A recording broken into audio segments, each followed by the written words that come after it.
যখনই আপনি কারো কাছে কিছু পাওয়ার আশা করবেন, আপনি কষ্ট পাবেন। যখনই কারো কাছে কিছু পাওয়ার আশা করবেন, আপনি কষ্ট পাবেন। কারো কাছে এত বেশি পাওয়ার আশা করবেন না। কার কাছে পাওয়ার আশা করবেন? আল্লাহর কাছে, যে আমি এই কাজটা করছি, আল্লাহ আমাকে পুরস্কার দিবে ইনশাআল্লাহ। আমি আত্মীয়তার সম্পর্ক বজায় রাখছি কেন? আল্লাহর কাছে রিজিকে বরকতের আশায়, আল্লাহর সন্তুষ্টির জন্য। মনে রাখবেন প্রিয় ভাইয়েরা, আমল কবুল হওয়ার শর্ত মোটামুটি তিনটা। কয়টা? 1 নাম্বার, আমলগুলো হতে হবে আল্লাহর সন্তুষ্টির জন্য। 1। 2 নাম্বার, আমলটা হতে হবে রাসূলুল্লাহ সাল্লাল্লাহু আলাইহি ওয়াসাল্লামের পদ্ধতিতে, অন্য কারো পদ্ধতিতে নয়। 3 নাম্বার, আমলটা করার জন্যে আপনার রিজিকটা হতে হবে হালাল। হারাম রিজিকের আমল আল্লাহর কাছে কবুল হয় না। আল্লাহ পাক আমাদের সবাইকে হালাল রিজিকের ব্যবস্থা করে দিন এবং রিজিকটাকে প্রশস্ত করুন, আমিন। তো রিজিক লেখা হয়ে গেছে 2। 3 নাম্বার লেখা হয়ে গেছে এ ব্যক্তি কি কি কাজ করবে দুনিয়ায়, এ ব্যক্তি দুনিয়ায় কি কি কাজ করবে সব লেখা হয়ে গেছে। এখন যদি একটা চোর বলে যে আল্লাহ পাক আমার তাকদিরে লিখেছিলেন যে আমি চুরি করব, তাই আমি চুরি করেছি। এখন যদি একজন ধর্ষক বলে আল্লাহ আমার তাকদিরে লিখেছিল যে আমি ধর্ষণ করব, তাই ধর্ষণ করেছি। এখন যদি যারা এই জনগণের কিছু সম্পদ আত্মসাৎ করে খেয়ে ফেলছে, তারা যদি বলে আল্লাহ তাকদিরে লিখছিলেন জন্যই দুর্নীতি করেছি, তাহলে কথাটা কি হবে? গ্রহণযোগ্য হবে? এখন যদি দলিল দেয় তাকদিরে তো লেখা ছিল। এই আকীদাটার নাম হচ্ছে জাবারিয়া আকীদা। কি আকীদা? জাবারিয়া। এমন একজন ব্যক্তি উমর রাদিয়াল্লাহু আনহুর দরবারে এসেছিল, চোর, চুরি করেছে, ধরা পড়েছে। উমর রাদিয়াল্লাহু আনহু বলেছেন হাত কেটে ফেলো। তখন সে বলছে যে আমার হাত তো কাটা যাবে না। কেন? আল্লাহ পাক তাকদিরে লিখেছেন আমি চুরি করব, তাই চুরি করেছি। তো উমর রাদিয়াল্লাহু আনহুর সামনে এই কথাটা বলেছে। আর উমর রাদিয়াল্লাহু আনহু কি বিচক্ষণ মানুষ ছিলেন না বোকাশোকা ছিলেন? বলেন, তার মতো শাসক পাওয়া যাবে? তার মতো আরো একজন শাসক আসবে ইনশাআল্লাহ পৃথিবীতে। তার নাম কি? নবী ঈসা আলাইহিস সালাম, ইনশাআল্লাহ তাআলা। এবং তার আগে আরো একজন ইমাম আসবেন। তার নাম কি? তার নাম হচ্ছে মুহাম্মদ। কি নাম? তার নাম মুহাম্মদ, তার উপাধি হচ্ছে মাহদি। কখন আসবেন? যখন পৃথিবীতে যুদ্ধ বিগ্রহ ছড়িয়ে পড়বে, ব্যাপক আকারে মালহামা চলবে, তখন আসবেন। কাদের পক্ষে আসবেন? মুসলিমদের পক্ষে। কি উদ্দেশ্যে আসবেন? সারা বিশ্বে জুলুম তুলে ফেলার জন্য। এবং আরেকটা কি উদ্দেশ্য? ওই জেরুজালেম উদ্ধার করার জন্য। কোন জেরুজালেম? যেটা এখন ইহুদিরা দখল করে আছে। চারপাশে আরবরা, মাঝখানে ও কেমন করে দখল করে আছে? আরবদেরকে হাতের মুঠোয় নিয়ে নিয়েছে। এই কারণে মুনাফিকদের উপর টিকে আছে সে, এবং তার পশ্চিমা মিত্রদের উপর টিকে আছে। ঈসা আলাইহিস সালাম কেন আসবেন? এই জায়গাটা পুনরুদ্ধার করার জন্য। ঈসা আলাইহিস সালাম কি পরাজিত হবেন না বিজয়ী হবেন? কত বছর বিশ্ব শাসন করবেন? 40 বছর। এগুলো হবে বিশ্বে, এগুলো হওয়া এখনো বাকি আছে। আরো কি হবে? মুসলিমরা কনস্ট্যান্টিনোপল আবার জয় করবে। এই কনস্ট্যান্টিনোপলের মধ্যে ফিতনা দেখা দিবে অচিরেই, মুসলিমরা ওইটা আবার দখল করবে ইনশাআল্লাহ তাআলা। আরো কি হবে? বললাম ভূমিকম্পের বছরগুলো আসবে সামনে, এবং মুতায়নুন শাদীদ, মহামারীও আসবে। আরো কি? বড় বড় 3টা ভূমিকম্প বাকি আছে এখনো। আগে বলেছি লেকচারে, একটা পৃথিবীর পূর্বে, একটা পশ্চিমে, একটা মাঝখানে। এগুলো এখনো বাকি আছে। বিশ্বে অনেক কিছু হওয়া এখনো বাকি আছে। এখন যা দেখছি এগুলোই স্বপ্ন, এগুলো চলে যাবে। সময় কি হবে? চলে যাবে। আরো নতুন সময় আসবে ইনশাআল্লাহ তাআলা। আমাদের দায়িত্ব কি? আমাদের দায়িত্ব পরিস্থিতি বুঝে দিন ধরে রাখা, আমল করা এবং মানুষকে দিনের দিকে আহ্বান করা। আমরা যদি দায়িত্ব পালন না করি তাহলে কি হবে? আল্লাহ পাক আমাদেরকে সরিয়ে দিয়ে নতুন কওম নিয়ে আসবেন। আল্লাহ পাক সূরা মুহাম্মাদে বলেছেন ওয়া ইন তাতাওয়াল্লাউ, তোমরা যদি মুখ ফিরিয়ে নাও, ইয়াস্তাবদিল কওমান গায়রাকুম, আল্লাহ পাক নতুন কওমকে তোমাদের জায়গায় স্থলাভিষিক্ত করবেন। সুম্মা লা ইয়াকুনু আমসালাকুম, তারা তোমাদের মতো হবে না, মানে আমাদের মতো অপদার্থ হবে না। উম্মার বিজয়ের শর্ত কি? আল্লাহ সূরা মুহাম্মাদেই বলেছেন ইন তানসুরুল্লাহ ইয়ানসুরুকুম, তোমরা আল্লাহর দ্বীনকে সাহায্য করো, তবেই আল্লাহ তোমাদেরকে সাহায্য করবে। ওয়া ইউসাব্বিত আকদামাকুম, তোমাদের পা আল্লাহ দৃঢ় করে রাখবেন। আমরা আল্লাহকে সাহায্য না করলে আল্লাহ পাক আমাদেরকে সাহায্য করবেন না। সিম্পল। আল্লাহ পাক সূরা রা'দের মধ্যে বলছেন ইন্নাল্লাহা লা ইউগাইয়িরু মা বিকওমিন হাত্তা ইউগাইয়িরু মা বিআনফুসিহিম, আল্লাহ পাক কোনো কওমের অবস্থা ততক্ষণ পরিবর্তন করেন না যতক্ষণ না সেই কওম তার নিজের অবস্থার পরিবর্তনের চেষ্টা করে। তাহলে আমাদের পরিবর্তন কেন হচ্ছে না? কারণ আমরা নামাজ ছেড়ে দিয়েছি। 90% মুসলিমের দেশে কত পার্সেন্ট নামাজ পড়ে চিন্তা করে দেখবেন। আমরা কোরআন ছেড়ে দিয়েছি, 90% মুসলিমের দেশে কত পার্সেন্ট বিশুদ্ধ করে কোরআন তেলাওয়াত করতে পারে একটু খোঁজ নিয়ে দেখবেন। কোরআন শুমারি করে দেখেন, নামাজ শুমারি করে দেখেন, তাহলে বুঝতে পারবেন। আর যারা কোরআন পড়তে জানে তাদের মধ্যে কত পার্সেন্ট কোরআনের অর্থটা বোঝে, এটা আরো বড় বিষয়। তারপরে আবার কারা মেনে চলে, এটা আরো বড় বিষয়। আর আমরা কতজন মানুষ দিন ইসলামকে সামগ্রিক দিন হিসেবে মানি, এটাও একটা বড় বিষয়। আমরা মানি ঠিকই, আংশিক। যেমন ইবাদত বন্দেগীর জীবনে মুসলমান, অর্থনৈতিক জীবনে গিয়ে আবার সুদখোর, এমন না বিষয়টা? ইবাদত বন্দেগীর জীবনে আমি পাক্কা মুসলিম, কপালে সেজদার দাগ আছে মাশাআল্লাহ, দাড়ি টুপিও আছে মাশাআল্লাহ, কিন্তু ব্যবসায় গিয়ে মাপে কম দিচ্ছি না, ব্যবসায় গিয়ে আমি আরাম ভেজাল দিচ্ছি কিনা, এরকম হচ্ছে কি না? হচ্ছে। কিন্তু সে কিন্তু মুসলিম এবং নামাজও পড়ে। তা আমাদের সমস্যা ভাই এখানেই। এখন এই সমস্যাটা সলভ করলে ইনশাল্লাহ সব সমস্যা সলভ হয়ে যাবে ইনশাল্লাহ। সমস্যাটা কি? আমরা ইসলামটাকে আংশিকভাবে মানি, পরিপূর্ণ জীবনে ইসলাম বাস্তবায়ন করতে পারছি না। আপনি হয়তো কেউই পারছি না। ফখর করলে বলার নাই যে আমি খুব পারছি, আসলে আমিও পারছি না। কারণ এই যুগে এটা পারাটা খুব ডিফিকাল্ট। এই যুগে পারাটা কি খুবই কঠিন, কিন্তু এটাই তো এই যুগের চ্যালেঞ্জ। নবীজি বলেছেন তোমাদের সামনে এমন যুগ আসছে যে যুগে ঈমান ধরে রাখাটা হাতের মধ্যে আগুন ধরে রাখার মতো হবে। তবে সুসংবাদ ওই যুগে তাদের জন্যে যারা আমার সুন্নতকে আবার জীবিত করতে পারবে, যে আমার মৃত সুন্নতকে জীবিত করবে। আল্লাহ পাক ভালোবাসেন কিনা? তাহলে এই পুরো মহাবিশ্ব সৃষ্টি করে আল্লাহ পাক কি মহাবিশ্বের মধ্যে ভালোবাসা ছড়িয়ে দেন নাই? আল্লাহ রাব্বুল আলামিন 6 দিনে মহাবিশ্ব সৃষ্টি করে মহাবিশ্বের সব জায়গায় যার যার কাজ তাকে বুঝিয়ে দিলেন। কোন গ্রহ কি কাজ করবে, কোন সৌরজগৎ কেমন করে চলবে, দুনিয়া কিভাবে ঘুরবে, সূর্য কিভাবে উঠবে, চাঁদ কিভাবে আসবে, কোন মাখলুক কি কাজ করবে, ফেরেশতাদের কাজ কি হবে, ইত্যাদি ইত্যাদি। আল্লাহ পাক সমস্ত কাজ বুঝিয়ে দিলেন। সূরা আলিফ লাম মিম সেজদা, হামিম সেজদার মধ্যে আছে, পড়ে দেখবেন। আল্লাহ পাক পুরো মহাবিশ্বের দায়িত্ব বন্টন করে দিলেন। এবার আল্লাহ রাব্বুল আলামিন কি করলেন শোনেন। আল্লাহ রাব্বুল আলামিন বলছেন, এই পুরো মাখলুক কায়নাত সৃষ্টি করার পর আল্লাহ পাক তার রহমতকে 100 ভাগে ভাগ করলেন। কত ভাগে? আল্লাহ পাকের দয়া, রহমত, ভালোবাসাকে 100 ভাগে ভাগ করলেন। ভাগ করে মাত্র এক ভাগ আল্লাহ পাক পুরো মহাবিশ্বে ছড়িয়ে দিলেন, বলেন সুবহানাল্লাহ। বাকি 99 ভাগ রহমত আল্লাহ পাক তার কাছে রাখলেন। এই এক ভাগ ভালোবাসার কারণেই এই যে সন্তান কান্না করলে মায়ের বুক ফেটে যায়, সন্তান অসুস্থ হলে বাবার বুক ফেটে যায়, যেই বাবা সহজে চোখের পানি কাউকে দেখায় না, সেই বাবা জায়নামাজে দাঁড়িয়ে চোখের পানি ছাড়তে থাকে। এই এক ভাগ রহমতের কারণে আমরা দেখি যে রাস্তার কুকুর পর্যন্ত তার বাচ্চাকে চাটে, আদর করে, মহব্বত করে। এই এক ভাগ রহমতের কারণে আমরা আমাদের স্ত্রীদেরকে মহব্বত করি, স্ত্রীকে সুখে রাখার জন্য জীবনটা পর্যন্ত বিলিয়ে দেয়। সকাল থেকে রাত পর্যন্ত কোনো ক্ষেত্রে হারাম পথে যেতেও দ্বিধা করি না, স্ত্রী সন্তান সুখে থাক এই আশায়, তাই না ভাই? এই এক ভাগ রহমতের কারণে গাভী দেখবেন, গাভী তার বাচ্চাকে প্রসবের পর চাটে, গাটা চেটে পরিষ্কার করে দেয়। এই এক ভাগ রহমতে পুরো কায়নাত টিকে আছে। আর নবী সাল্লাল্লাহু আলাইহি ওয়াসাল্লাম বলছেন, বাকি 99% রহমত আল্লাহ পাক তার কাছে রেখেছেন। এই রহমত এবং ভালোবাসা দিয়ে আল্লাহ পাক কিয়ামতের মাঠে মানুষকে মাফ করবে ইনশাআল্লাহ। তার মানে বলে আল্লাহু আকবার, তার মানে আমরা আশা করতে পারি ইনশাআল্লাহ তাআলা আমরা আল্লাহর জান্নাত পাবো ইনশাআল্লাহ। পাবো কি না? শুধু একটা কাজ যদি উম্মত করতে পারে জান্নাত পাবে। বলে দেবো কোনটা? অনেক কাজই আছে, কিন্তু স্পেশাল একটা কাজ, একটা। আল্লাহ রাব্বুল আলামিন মেরাজের রাতে তার নবীকে উঠিয়ে নিয়েছিলেন, উঠিয়ে নিয়ে কাছে নিয়ে আসছেন, একদম কাছে, আর যে আরশের কাছাকাছি। নবী সাল্লাল্লাহু আলাইহি ওয়াসাল্লাম বলছেন, ওই সময় তার উপর 3টা স্পেশাল ওহী করা হয়েছে। কয়টা? 3টা। একটা হচ্ছে 50 ওয়াক্ত নামাজ।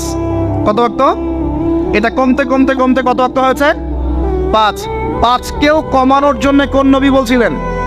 মুসা আলাইহিস সালাম বলছেন 5ও পারবে না, কমায় নিয়ে আসেন। 5ও যে পারবে না, মুসা আলাইহিস সালাম কেমন করে জানলেন? তার উম্মত 2 ওয়াক্ত নামাজ ফরজ। কয় ওয়াক্ত নামাজ ফরজ ছিল? ওই 2 ওয়াক্ত তার আদায় করতে পারে নাই। এই অভিজ্ঞতা থেকে তিনি বলেছেন যে আপনার উম্মত 5 ওয়াক্ত পারবে না। সত্যি না মিথ্যা কথাটা? আসলেই কি উম্মত 5 ওয়াক্ত নামাজ পড়তে পারছে? আচ্ছা, যাই হোক, আল্লাহ পাক আমাদেরকে পড়ার তৌফিক দান করুন। দ্বিতীয় ওহী হচ্ছে সূরা বাকারার শেষের 3টা আয়াত। কয় আয়াত? সূরা বাকারার শেষের 3 আয়াত ওহী করেছেন কে? আল্লাহ রাব্বুল আলামিন। কোনো ব্যক্তি যদি রাতের বেলা সূরা বাকারার শেষের 3টা আয়াত পড়ে সারা রাত ইবাদত করে নেকি পাবে ইনশাআল্লাহ। আর 3 নাম্বারটা হচ্ছে স্পেশাল, সেটা হচ্ছে আল্লাহ পাক বলেছেন, হে মুহাম্মদ সাল্লাল্লাহু আলাইহি ওয়াসাল্লাম, বলেন সাল্লাল্লাহু আলাইহি ওয়াসাল্লাম, তোমার উম্মতের কোনো ব্যক্তি যদি আসমান জমিনের সমান গোনা নিয়ে আমার সামনে দাঁড়ায়, আসমান জমিন সমান গোনা নিয়ে আমার সামনে দাঁড়ায়, কিন্তু আমার সাথে শিরকের পাপ নাই, আমার সাথে কোনো শিরকের পাপ করে নাই, ইনশাআল্লাহ আমি আল্লাহ তার সামনে আসমান জমিন সমান ক্ষমা নিয়ে হাজির হব ইনশাআল্লাহ। তার মানে আমরা যদি ইনশাআল্লাহ তাআলা শিরকের পাপ থেকে দূরে থাকতে পারি, ইনশাআল্লাহ আশা করা যায় আমরা আল্লাহর সন্তুষ্টি পাবো ইনশাআল্লাহ। এরপর আল্লাহ রাব্বুল আলামিন কি করলেন? আল্লাহ রাব্বুল আলামিন পুরো মহাবিশ্ব সৃষ্টি করে সব দায়িত্ব ভাগ করে দিলেন। ভাগ করে দেওয়ার পরে আল্লাহ পাক জান্নাত জাহান্নাম সৃষ্টি করেছেন কিনা? আচ্ছা, জান্নাত এবং জাহান্নাম কার কার জন্য সৃষ্টি করেছেন বলেন? জিন আর মানুষ। আচ্ছা, এখন জান্নাতের চেয়ে কি শান্তির কোনো জায়গা আছে? আচ্ছা, এই জান্নাত কার জন্য সৃষ্টি করেছেন? জিন আর মানুষ। আচ্ছা, তাহলে আল্লাহ পাক মানব জাতিকে ভালোবাসেন কিনা? ভালোবাসেন কিনা? আপনি যখন কাউকে ভালোবাসবেন তাকে সবচেয়ে সুন্দর গিফট দিতে চাইবেন কিনা? তার জন্য সবচেয়ে ভালোটা কিনতে চাইবেন কিনা? আল্লাহ পাক জান্নাত তৈরি করেছেন কাদের জন্যে? আমাদের জন্য। তার মানে আল্লাহ পাক আমাদেরকে ভালোবাসেন কিনা? অবশ্যই বাসেন। আল্লাহ রাব্বুল আলামিন জাহান্নামও তো সৃষ্টি করেছেন। এখন যদি বলি যে তাহলে আল্লাহ পাক কি আমাদেরকে ভালোবাসেন না, জাহান্নামে কিভাবে দিবেন? উত্তরটা কি হবে তাহলে? উত্তর হচ্ছে এই যে যদি আল্লাহ না করুক কোনো ব্যক্তি জাহান্নামে যায়, তাহলে বুঝতে হবে সেই ব্যক্তি জাহান্নামে যাওয়ার যোগ্য ছিল বলেই জাহান্নামে গিয়েছে। কথা কি বুঝতে পারছেন? আর যদি কোনো ব্যক্তি জান্নাতে যায়, তাহলে বুঝতে হবে সেই ব্যক্তির উপর আল্লাহ পাক দয়া করেছেন বলেই সে জান্নাতে গিয়েছে। মানুষ তার আমল দিয়ে জান্নাতে যেতে পারবে না, আল্লাহর দয়া অনুগ্রহ দিয়ে জান্নাতে যাবে ইনশাআল্লাহ তাআলা। আল্লাহ পাক আমাদের সবাইকে সেই দয়া অর্জন করার তৌফিক দান করুন। সামনে রহমত পাওয়ার একটা সুবর্ণ সুযোগ আসছে, সেটা হলো রমজান মাস। কি মাস? রমজান মাস। আমরা দোয়া করি আল্লাহ পাক আমাদের সবাইকে সুস্থতার সাথে রমজানের সবগুলো রোজা রাখার তৌফিক দান করুন। নবীজি বলেছেন, এই মাসে যে ইবাদত করে তার গুনাহ মাফ করাতে পারলো না, তার জন্য ধ্বংস। বলে নাউজুবিল্লাহ। আমরা তো রমজান আসার আগে দুনিয়াবি প্ল্যান করছি, রমজানে কিভাবে ব্যবসায় উন্নতি করব, রমজানে কিভাবে বেশি লাভ করব। হ্যাঁ, তো রমজান মাস হচ্ছে ইবাদতের মৌসুম। আল্লাহ পাক আমাদের সবাইকে রমজান মাসে 5 ওয়াক্ত নামাজ পড়ার তৌফিক দান করুন, কোরআন তেলাওয়াত করার তৌফিক দান করুন, কোরআন বুঝে পড়ার তৌফিক দান করুন, তারাবির নামাজ জামাতে পড়ার তৌফিক দান, এবং বেশি বেশি মানুষকে ইফতার করানোর তৌফিক দান করুন। যাদের যাকাত ফরজ হয়েছে যাকাত দিচ্ছেন না, আল্লাহর ওয়াস্তে রমজান মাসে যাকাত দিয়ে দিবেন ইনশাআল্লাহ। আর আমি কিন্তু আগেই বলেছি, রমজান মাসে ভাই দ্রব্যমূল্যের দাম কিন্তু খুব চড়া ওঠানামা করবে। অতএব যাদের সামর্থ্য কম তাদের ঘরে ইফতার পৌঁছে দেওয়ার দায়িত্ব কার?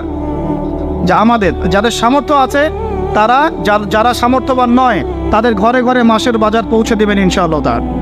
আল্লাহ পাক তৌফিক এনায়েত করুন বলি আমিন। এবার দেখেন, আল্লাহ পাক সৃষ্টি করলেন আদম আলাইহিস সালামকে। কাকে? এর আগে আল্লাহ পাক জিন জাতি সৃষ্টি করেছেন, আমি ওইদিকে যাচ্ছি না, আমি মানুষের কথা বলছি। আদম আলাইহিস সালামকে আল্লাহ পাক কেমন করে সৃষ্টি করেছেন? আল্লাহ পাক সূরা সাদের মধ্যে বলেছেন যে খলাকতু বিয়াদাই, আমি আদমকে আমার হাত দিয়ে সৃষ্টি করেছি। কি দিয়ে? হাত দিয়ে। এটা কি ভালোবাসা বহিঃ প্রকাশ নয়? কিছু যুবক আল্লাহর কাছে দোয়া করেছিল। কি দোয়া করেছিল? রব্বানা, হে আমাদের প্রতিপালক, আতিনা মিন লাদুনকা রাহমা, আমাদেরকে আপনার পক্ষ থেকে রহমত দান করুন, ওয়া হাইয়িনা মিন আমরিনা রাশাদা, এবং আপনার পক্ষ থেকে আমাদের সমস্ত কাজগুলোকে আপনি গুছিয়ে দিন। আজকে থেকে 1000 বছর আগে দাকিয়ানুস বাদশার একটা সভ্যতা ছিল। এই বাদশা ছিল তৎকালীন সময়কার একজন জালেম শাসক। সে তার রাজ্যে শিরক প্রতিষ্ঠা করেছিল, আল্লাহ রাব্বুল আলামিনের তাওহীদকে উঠিয়ে দিয়েছিল। সে তার রাজ্যে নবী সাল্লাল্লাহু আলাইহি ওয়াসাল্লাম, তৎকালীন সময়কার যে নবী আলাইহিস সালাম, তার সুন্নাহকে উঠিয়ে দিয়ে নিজের মন গড়া আদর্শ বাস্তবায়ন করেছিল দাকিয়ানুস বাদশা। তো সেই বাদশার অধীনে থাকা 8 জন বা 9 জন উচ্চ পদস্থ কর্মকর্তার সন্তানকে আল্লাহ পাক হেদায়েত দান করেন এবং তারাই ইতিহাসে আসহাবুল কাহফ হিসেবে পরিচিত আছেন। এই 7 জন বা 9 জন যুবক উচ্চ পদস্থ কর্মকর্তার সন্তান ছিলেন। তারা তাওহীদকে চিনতে শিখলেন, আল্লাহ রাব্বুল আলামিনকে চিনতে শিখলেন, শিরকের সাথে তাওহীদের আপোষ করলেন না, সুন্নতের সাথে চলমান জাহিলিয়াতের আপোষ করলেন না। এর ফলশ্রুতিতে তাদের উপর নির্যাতন নেমে আসলো। রাজা তাদেরকে 3 দিন সময় দিলেন। 3 দিনের মধ্যে যদি তোমরা তোমাদের ধর্ম ত্যাগ না করেছ, তাহলে তোমাদেরকে মৃত্যুদণ্ড দেওয়া হবে। সেই 7 জন বা 9 জন যুবক ওই রাষ্ট্রের মধ্যে কোনো অরাজকতা সৃষ্টি করলো না, বরং তারা সাইলেন্টলি সেই রাষ্ট্র থেকে চলে গেল। সেই ফিতনাপূর্ণ জাহেলি পরিবেশ থেকে নিজেরা আস্তে করে সরে গেল, সেখানে কোনো রকম ফাসাদ সৃষ্টি করলো না। যাওয়ার সময় তারা একটা কুকুরকে সাথে নিয়েছিল, যেই কুকুর বছরের পর বছর তাদেরকে পাহারা দিয়েছে গুহার মধ্যে। চলতি পথে একটা গুহায় তার আশ্রয় নিয়েছিল, যে গুহার মধ্যে তারা ঘুমিয়ে পড়ে এবং আল্লাহ রাব্বুল আলামিন 309 বছর পর তাদের ঘুম ভাঙান। 309 বছর পর যখন ঘুম ভাঙল, তারা ক্ষুধার্ত ছিলেন, একে অপরকে জিজ্ঞাসা করছিলেন যে কেম লাবিসতুম, তোমরা কতদিন ঘুমিয়েছ? একজন বলছিল লাবিসনা ইয়াওমান আও বা'দা ইয়াওম, আমরা হয় একদিন ঘুমিয়েছি বা একদিনের কিছু অংশ ঘুমিয়েছি।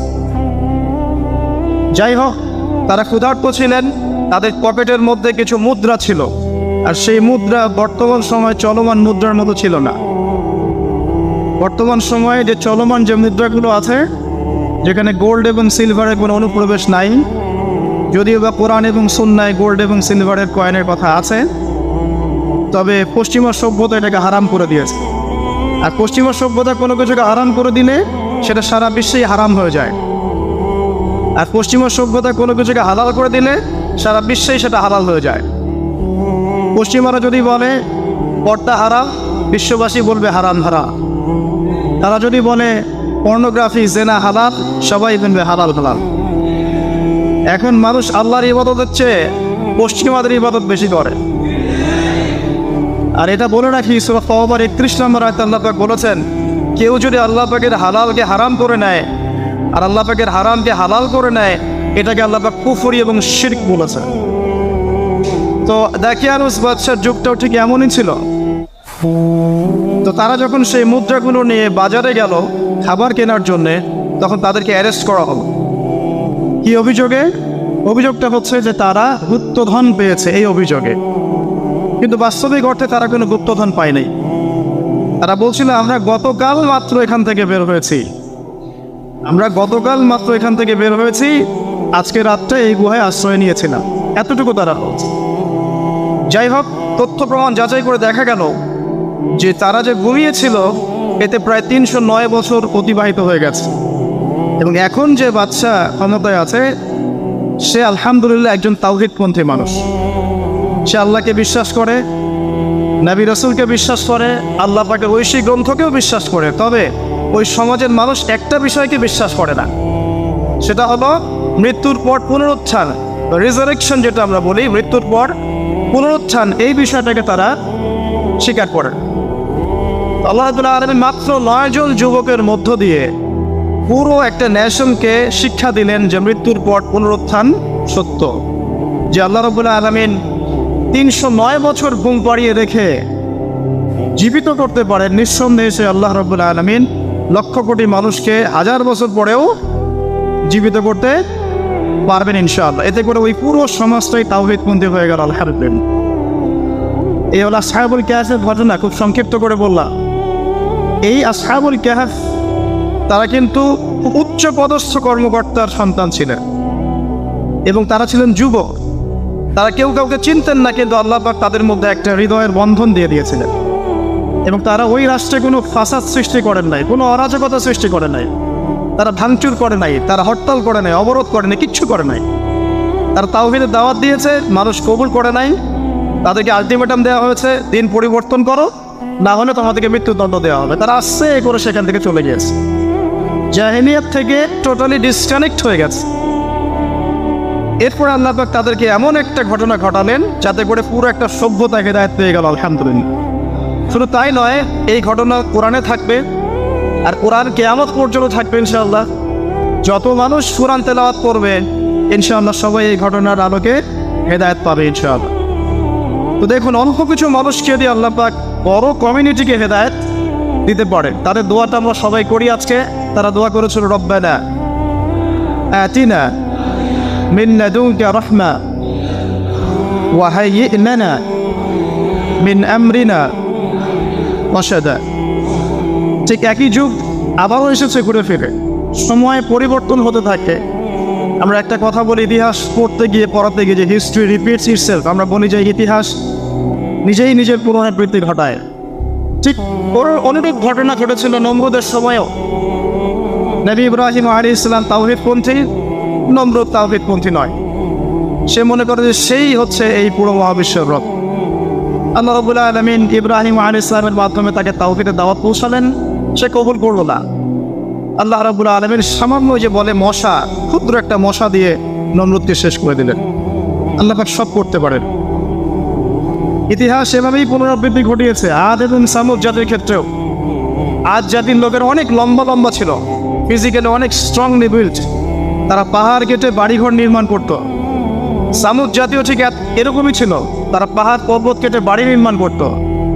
আল্লাহ রাব্বুল আলামিন হুদ আলাইহিস সালামকে পাঠালেন, সালিহ আলাইহিস সালামকে পাঠালেন দাওয়াত দেওয়ার জন্য। তারা দাওয়াতি কাজ করলেন, কম দাওয়াত গ্রহণ করলো না। ইল্লা কলিলাম মিনহুম, অল্প কিছু মানুষ ইসলাম কবুল করলো, বাকিরা বেশিরভাগই করলো না। আল্লাহ রাব্বুল আলামিন এই বিশাল কওমটাকে, যারা বলতো মান আশাদ্দু মিন্না কুওয়া, আমাদের চেয়ে শক্তিশালী আর কে আছে, তারা এই কথা বলতো। কোরআনে কথা বলছে, কোরআন বলছে, তারা বলতো মান আশাদ্দু মিন্না কুওয়া, আমাদের চেয়ে শক্তিশালী আর কে আছে। এখন এই স্লোগানগুলো আমরা ওয়ার্ল্ড অ্যাফেয়ার্স ঘাটলে দেখতে পারি না? বিভিন্ন পরাশক্তি বলছে আমাদের চেয়ে শ্রেষ্ঠ আর শক্তিশালী কে আছে। এই কথাটাই বলেছিল আদ এবং সামুদ জাতি। আল্লাহ পাক এদেরকে এমনভাবে ধ্বংস করেছেন যেন খেজুর গাছ উপড়ে ফেললে যেমন করে পড়ে থাকে, আদ জাতির লোকরা বাড়ির মধ্যে এভাবে পড়েছে। মাত্র 6 দিন এবং 7 রাতের মধ্যে আল্লাহ পাক আদ জাতিকে ধ্বংস করেছে। আর সামুদ জাতিকে আল্লাহ পাক ধ্বংস করেছেন বজ্রপাত দিয়ে, প্রচণ্ড বজ্রপাত দিয়ে, মুহূর্তে একটা কম শেষ। আল্লাহ পাক সব করতে পারেন। ইতিহাস এভাবেই পুনরাবৃত্তি ঘটিয়েছে। ফেরাউনের যুগে চলে যান, মূসা আলাইহিস সালাম একই দাওয়াত দিয়েছেন আল্লাহ রাব্বুল আলামিন। আল্লাহ পাকের পক্ষ থেকে তাওহীদ দিয়ে তিনি ফেরাউনকে দাওয়াত দিয়েছেন যে লা ইলাহা ইল্লাল্লাহ, আল্লাহ ছাড়া কোনো ইলাহ নাই। আল্লাহ রাব্বুল আলামিন চিরঞ্জীব, চিরস্থায়ী, তার কাছে আত্মসমর্পণ করো। ফেরাউন বলেছিল আনা রাব্বুকুমুল আ'লা, আমি তোমাদের মহান রব। নাউযুবিল্লাহ। সে বলেছিল মা উরিকুম ইল্লা মা আরা, আমি যা ভালো মনে করি তাই তো তোমাদেরকে বলি। ওয়া মা আহদিকুম ইল্লা সাবিলার রাশাদ, এবং আমি তোমাদেরকে শুধু সৎপথ দেখাই। ফেরাউন এই কথা বলেছে। সে বলেছিল যে মা আলিমতু লাকুম মিন ইলাহিন গায়রি, আমি তো জানি না যে আমি ছাড়া তোমাদের কোনো ইলাহ আছে। আল্লাহ রাব্বুল আলামিন সবর করেছেন, সময় দিয়েছেন, একটার পর একটা গজব দিয়েছেন। কখনো উকুন নাজিল করেছেন, কখনো রক্ত নাজিল করেছেন, কখনো প্লেগ, কখনো ব্যাং, কখনো ফড়িং, এরকম করে 9টা আযাব আল্লাহ পাক ফেরাউনকে দিয়েছেন, তার কওমকে দিয়েছেন। সর্বশেষ আল্লাহ রাব্বুল আলামিন লোহিত সাগরে সদল বলে ফেরাউনকে ডুবিয়ে মেরেছেন। ডুবে মরার সময় ফেরাউন বলেছিল যে আমানতু বিরব্বি হারুন ওয়া মূসা, আমি এখন হারুন এবং মূসার রবের প্রতি ঈমান আনলাম। ডুবে মরার সময় ফেরাউন এই কথাটা বলেছিল। তখন আল্লাহ রাব্বুল আলামিন বলেছেন আলান, এখন ওয়াকাদ আসাইতা মিন ক্বাবল, এর পূর্বে তুমি বিরুদ্ধাচরণ করেছো। আল ইয়াউমা নুনাজ্জিকা বিবাদানিক, আজকে আমি তোমার বাদান মানে তোমার দেহটাকে সংরক্ষণ করব, প্রিজার্ভ করব। কি জন্য প্রিজার্ভ করবেন? মিউজিয়ামে রেখে দেওয়ার জন্য? মিশরের মিউজিয়ামে রেখে দেওয়ার জন্য? কি কারণে প্রিজার্ভ? লিতাকুনা লিমান খালফাকা আয়া, তোমার পরবর্তীতে যারা আসবে পৃথিবীতে ওদের সবার জন্য তুমি নিদর্শন হয়ে থাকবে। এই কারণে তো ফেরাউনের পরে তো হাজার হাজার বছর চলে গেল, এবং এই হাজার বছরে আমরা দেখেছি আরো 1000টা ফেরাউন এসেছে পৃথিবীতে। তাদের সবার জন্য এই ফেরাউনের মমিটা ছিল কি? নিদর্শন। কে আল্লাহ নিদর্শনের পরোয়া করে? আল্লাহ পাকে নিদর্শনের কে পরোয়া করে? আমাদের কনসেপ্ট এখন এমন, ইন হিয়া ইল্লা হায়াতুনা দুনিয়া, এই দুনিয়ার জীবনটাই আমাদের হায়াত। নামুতু ওয়া নাহইয়া, আমরা এখানেই বাঁচি, এখানেই মরি। ওয়া মা নাহনু বিমাবউসিন, আর আমাদেরকে পুনরুত্থিত করা হবে না। কোনো মানুষ যদি পরকালীন কনসেপ্ট লালন করে চলে, সেই মানুষ কি বেনামাজি থাকতে পারে কিনা? সেই মানুষ কি যাকাত না দিয়ে থাকতে পারে কিনা? যে মানুষ পরকালে বিশ্বাস করে যে আল্লাহর সামনে আমাকে দাঁড়াতে হবে একা একাই, আমার ইমাম, আমার পীর, আমার অমুক, আমার তমুক নেতা নেত্রী কেউ আমার সাথে যাবে না, আমাকে একা আমার আল্লাহর সামনে দাঁড়িয়ে হিসাব দিতে হবে, এই কথা যে চিন্তা করে, সে কি নামাজ না পড়ে থাকতে পারে কিনা? সে কি যাকাত না দিয়ে থাকতে পারে কিনা? সে কি দুর্নীতি করতে পারে কিনা? মানুষকে ঠকাতে পারে কিনা? সে কি সুদ খেতে পারে, ঘুষ খেতে পারে? সে কি জেনা করতে পারে? সে কি কাপড় খুলে দিয়ে উন্মুক্ত হয়ে করতে পারে কিনা? এখন তো উন্মুক্ত হওয়ার সংস্কৃতি চলছে নাকি?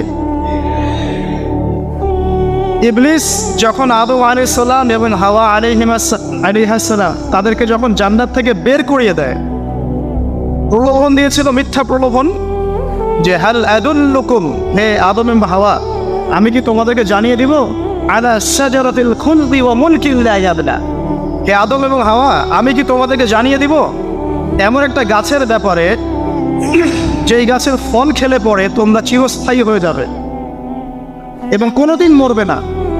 এই যে চিরস্থায়িত্বের টোপ আর অমরত্বের টোপ, এই দুইটা টোপ দিয়ে আমাদের পিতা মাতাকে ইবলিস জান্নাত থেকে বের করে দিয়েছে। এখন পৃথিবীতে যত মানুষ পথভ্রষ্ট হচ্ছি আমরা, আমাদের এই দুইটা হাসলতের কারণে। আমরা অমরত্ব আশা করছি, আমাদের চলাফেরা দেখলে মনে হয় আমরা মরবো না, পরকালীন কনসেপ্ট বাদ। একটা হচ্ছে চিরস্থায়িত্বের ক্ষমতা, এই যে ক্ষমতার দাপট, এই দুটো আমাদেরকে কিন্তু পথভ্রষ্ট করছে। ঠিক একই অস্ত্র ছিল ইবলিসের। সূরা আরাফ পড়ে দেখেন, আমি কোনো কিছু বানিয়ে বলছি না। তখন আল্লাহ পাক বললেন যে ইয়া বানি আদম, হে বনু আদম, আদমের সন্তান যারা আছে আমাদেরকে আল্লাহ পাক বলছে তোমরা শোনো, লা ইয়াফতিনান্নাকুমুশ শাইতান, শয়তান যেন তোমাদেরকে ফিতনায় না ফেলতে পারে। কামা আখরাজা আবাওয়াইকুম মিনাল জান্নাহ, ঠিক যেমন করে তোমাদের পিতামাতাকে শয়তান জান্নাত থেকে বের করে দিয়েছে।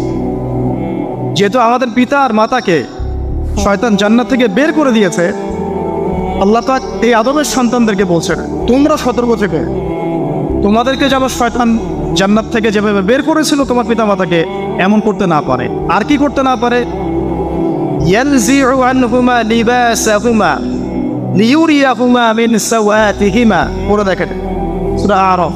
আল্লাহ বলছেন মনে রেখো আদমের সন্তানরা, ইবলিস কিন্তু শুধু তোমার পিতা মাতাকে জান্নাত থেকে বের করেই দেয় নাই, বরং গাছের কাছে নিয়ে গিয়েছিল, ফল খাওয়ার সাথে সাথেই তাদের গায়ের পোশাক খুলে পড়ে গিয়েছে।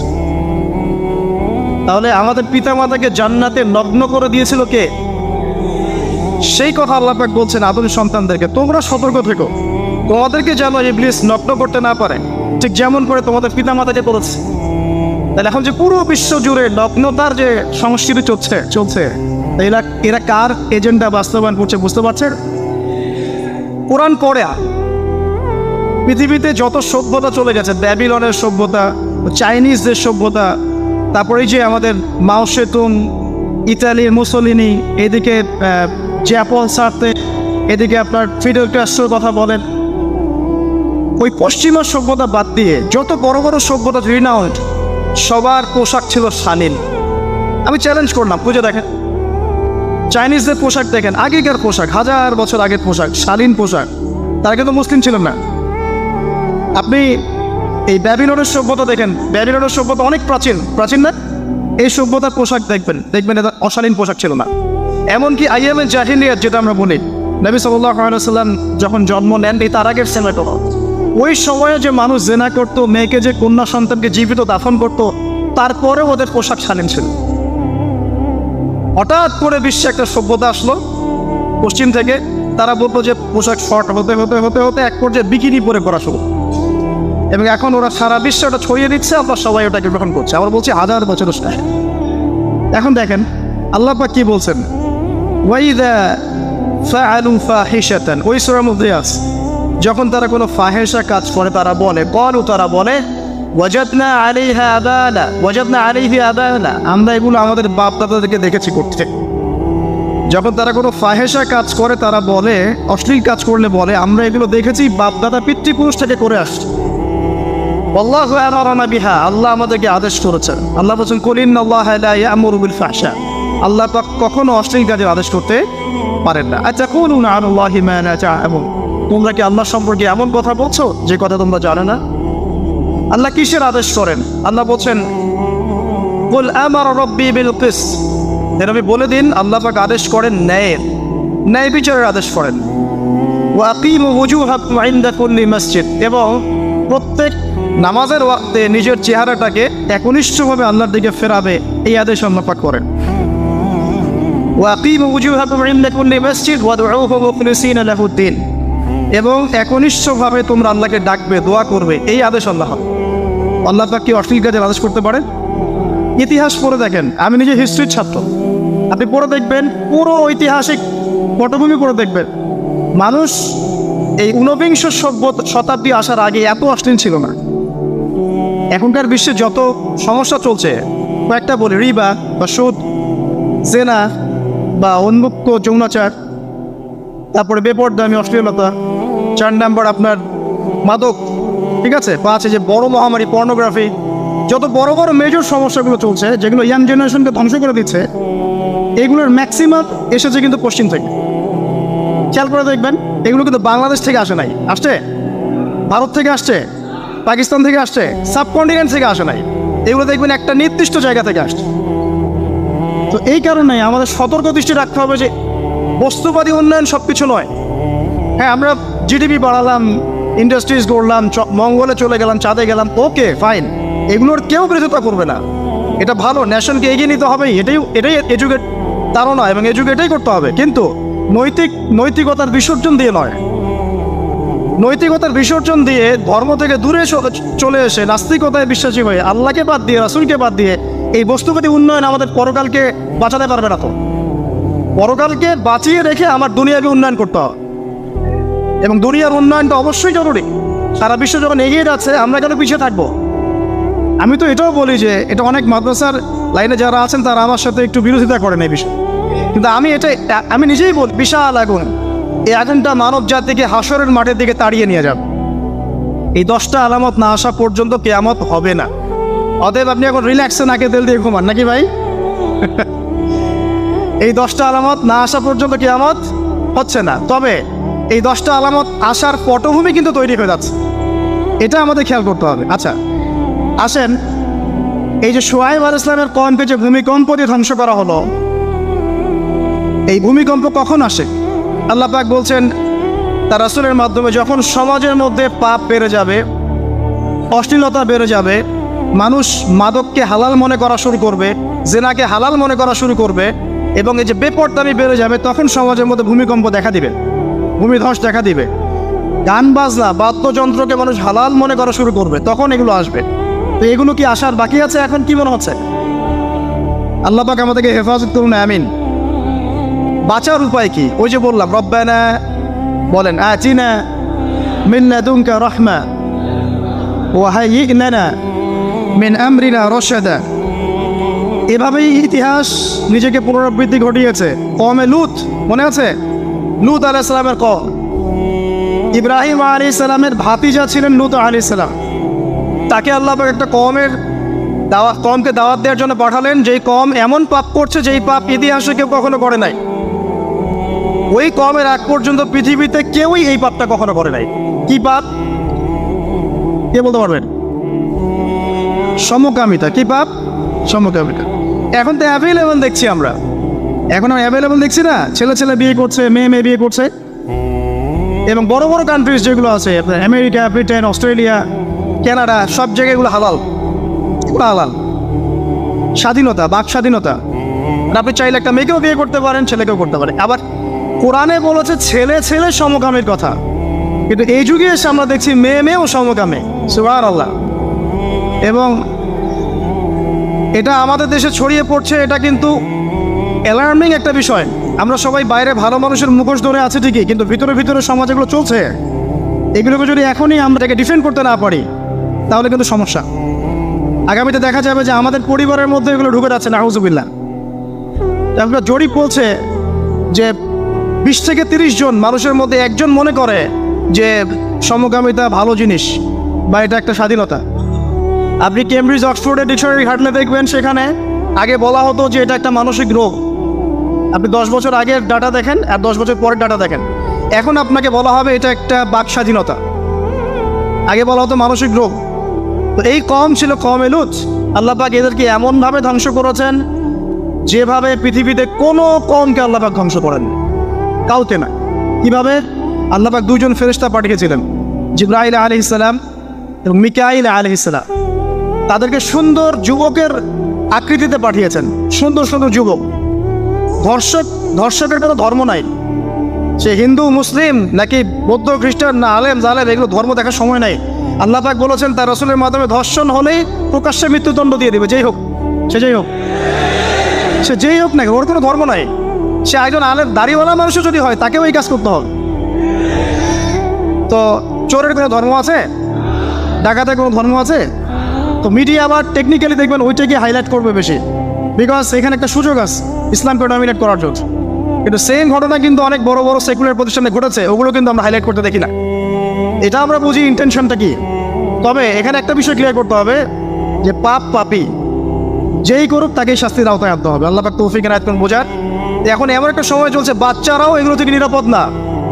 5 বছরের মেয়ে, 7 বছরের মেয়ে, কয়দিন আগে দেখলাম যে 2 বছরের মেয়ে, নাউজুবিল্লাহ, তার সাথেও নাকি এরকম ঘটনা ঘটেছে, এবং উত্তরবঙ্গেরই ঘটনা এগুলা। আর এগুলো শহরের চেয়ে এখন গ্রামে বেশি হচ্ছে। কারণ কি জানেন? গ্রামে তো আগে মানুষ এই উন্মুক্ত পোশাক আশাক দেখতো না খুব বেশি। এখন যখন পর্ন চলে আসছে হাতে, বাসায় সব এগুলো দেখছে, তখন গ্রামে দেখবেন ধর্ষণ বাড়ছে না? এটা নিয়ে আমি আলাদা লেকচার দিয়েছি যে কতগুলো ধর্ষণ হয়েছে এই পর্যন্ত। এই বছরই লাস্ট এই বছরই দেখবেন রিপোর্টেড 1337টা রেপের ঘটনা ঘটেছে এই বাংলাদেশেই। অ্যালার্মিং বিষয়। আর আমেরিকাতে প্রতি 6 জনে 1জন রেপ হয়, আর রেপের রাজধানী হচ্ছে সাউথ আফ্রিকা, ওখানে প্রতি 3 জনে 1জন রেপ হয়। তো এইগুলো কিভাবে হচ্ছে? Only because of pornography crime. এটা যদি এখনও বন্ধ করতে না পারা যায়, আগামী ভবিষ্যৎ খুব খারাপ হবে। যেখানে সেখানে মানুষ জেনা করবে, যাকে তাকে রেপ করবে, দেখে নিন। বিকজ এটা ভিতর থেকে মানুষকে পশু বানিয়ে দিচ্ছে। আমরা জানি এর পিছনে একটা বড় ইন্ডাস্ট্রি কাজ করে, যারা সারা বিশ্বে প্রায় $98 বিলিয়ন ব্যবসা করে পর্ন দিয়ে। শুধু আমেরিকায় ব্যবসা করে $12 বিলিয়ন, সারা বিশ্বে $12 বিলিয়ন বোঝেন? $1 বিলিয়ন কত কোটি বোঝেন? $100 কোটি। বিশাল একটা ইন্ডাস্ট্রি আছে, এর পিছনে টাকা কাজ করে, টাকা, অনলি টাকা। আর এখানে যা দেখানো হয় সবই ফেক, এগুলো কোনোটাই সত্য না। এটা শুধু একটা অভিনয়, আর কিচ্ছু না।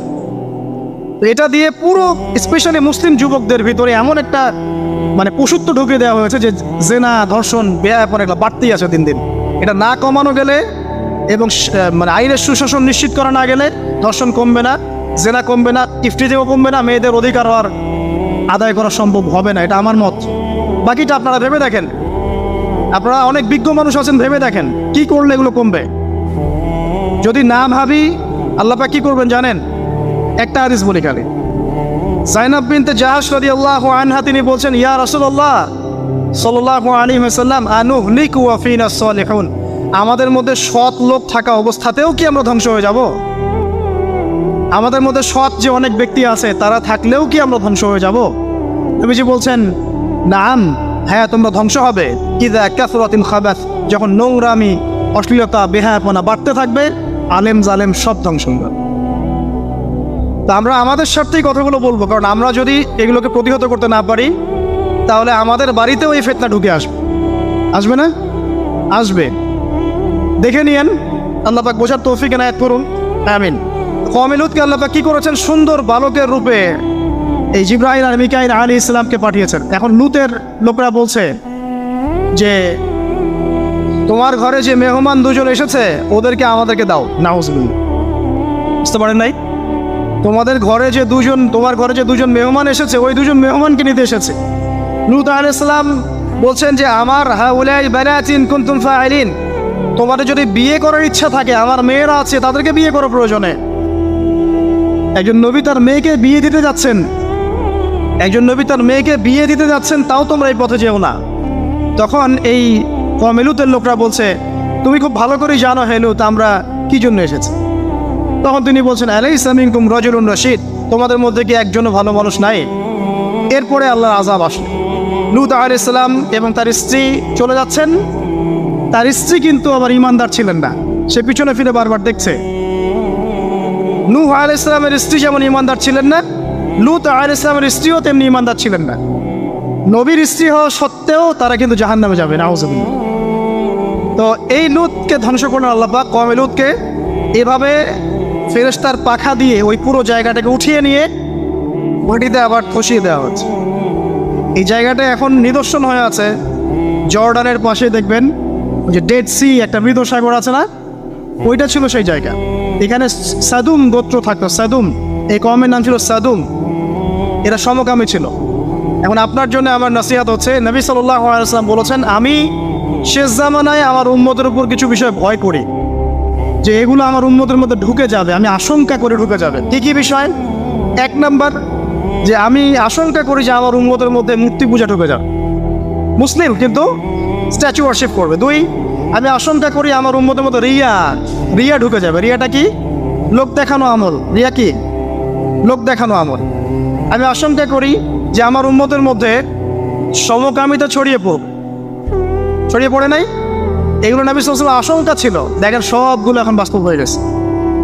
আল্লাহ রাব্বুল আলামিন এই সমকামিতার পাপ থেকে আমাদেরকে হেফাজত করুন। আমিন। এভাবেই ইতিহাস রিপিট হয়েছে। আল্লাহ পাক এদেরকেও ধ্বংস করেছেন। এর আগে আল্লাহ পাক নূহ আলাইহিস সালামের কওমকেও ধ্বংস করেছেন। কি কারণে? তারা লাত, এই যে ইয়াগুস, ইয়াউক, নাসর, এরকম কিছু স্ট্যাচু ওয়ার্শিপ করত। এক পর্যায়ে আল্লাহ রাব্বুল আলামিন 950 বছর দাওয়াত দিয়েছেন নূহ আলাইহিস সালাম তার কওমকে। 950 বছর দাওয়াত দেওয়ার পরেও তার কওম যখন আল্লাহর আনুগত্য করলো না, আল্লাহ রাব্বুল আলামিন মহাপ্লাবন দিয়ে তাদেরকে ধ্বংস করে দিয়েছে। এভাবেই যুগে যুগে ইতিহাস রিপিট করেছে। আমাদের নবী মুহাম্মদ সাল্লাল্লাহু আলাইহি ওয়াসাল্লামের সময়ও এই হিস্ট্রিটাই ছিল। আবু জাহেল, আবু লাহাব, উতবা, শাইবা যারা ছিল, তারা মূলত সমাজটাকে দ্বিখণ্ডিত করে ফেলেছিল, খণ্ডে খণ্ডে ভাগ করে ফেলেছে। ডিভাইড অ্যান্ড রুলের মতো সমাজে সুদ ছড়িয়ে দিয়েছিল, জেনা ছড়িয়ে দিয়েছিল, পরকীয়া ছড়িয়ে দিয়েছে এবং শিরক ছড়িয়ে দিয়েছে এবং গোত্রীয় হানাহানি চলছে। এরকম একটা অবস্থায় নবী সাল্লাল্লাহু আলাইহি ওয়াসাল্লাম ওই সমাজের মধ্যে আসেন নবী হিসেবে। এসে মাত্র 23 বছর সময় নিয়েছেন। কত বছর? মাত্র 23 বছর। আমাদের তো সমাজ সংস্কারের শতাব্দী পার হয়ে যাচ্ছে।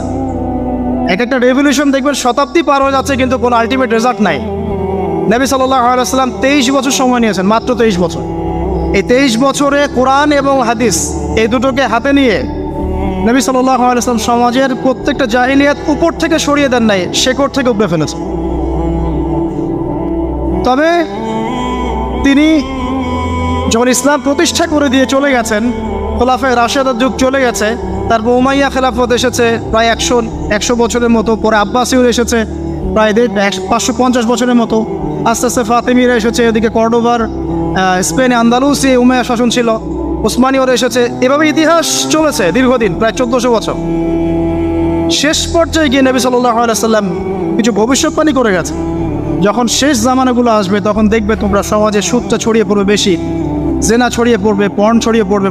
পর্ন কথা তো তিনি বলেন নাই, বলেছেন অশ্লীলতা ছড়িয়ে পড়বে। এখন আমরা বলছি এটা পর্নোগ্রাফি। তিনি আরও বলেছেন সময়গুলো সংক্ষিপ্ত হয়ে আসবে, মানুষের হঠাৎ মৃত্যুর পরিমাণ বেড়ে যাবে, অনেক কিছু বলে গেছে। দিন চলে যাবে মনে হবে একটা ঘন্টার মতো চলে গেল, বছর চলে যাবে একটা মাসের মতো, মাস যাবে একটা সপ্তাহের মতো। অনেকগুলো সাইন তিনি বলে গেছেন। মুসলিমদের মধ্যে বিভক্তি বাড়তে থাকবে, হত্যা, হারাজ বাড়বে। হারাজ, হত্যা মানে হারাজ, মানে একজন ব্যক্তিকে হত্যা করা হবে, সে জানবে না আমাকে কেন হত্যা করা হল, আর একজন ব্যক্তি হত্যা করবে, সেও বুঝবে না কেন তাকে মারলাম।